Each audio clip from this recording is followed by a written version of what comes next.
বরগুনায় ডেঙ্গুর প্রকোপ বৃদ্ধি পাওয়ার কারণ অনুসন্ধানে আইইডিসিআর-এর 7 সদস্যের একটি প্রতিনিধি দল বরগুনা খাজুরতলা আদর্শ গ্রাম পরিদর্শনে গেছেন।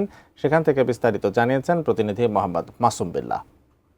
বরগুনাকে ইতিমধ্যে কিন্তু ডেঙ্গুর হটস্পট হিসেবে চিহ্নিত করা হয়েছে। পাশাপাশি আইডিডিএস এর একটি প্রতিনিধি টিম তারা আপনার বরগুনাতে এসেছেন এবং তারা বিভিন্ন মানুষদের সাথে কথা বলছেন। পাশাপাশি আপনার ডেঙ্গু কেন হচ্ছে, কী কারণে হচ্ছে, আসলে এটি চিহ্নিত করার জন্য, শনাক্ত করার জন্য একটি টিম এসেছে, 7 প্রতিনিধির একটি টিম।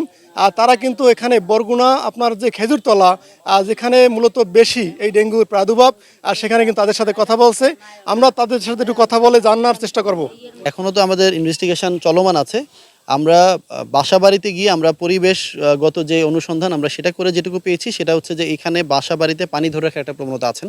তারা খাবার জন্য, গোসল করার জন্য, রান্নাবান্নার কাজে পানি ধরে রাখেন। বৃষ্টির পানি থেকে শুরু করে অন্যান্য পানি তারা যেই পাত্রে জমা রাখেন, এই জমা পাত্রটাই কিন্তু এডিস মশা বিস্তারের জন্য বেশি সহায়ক।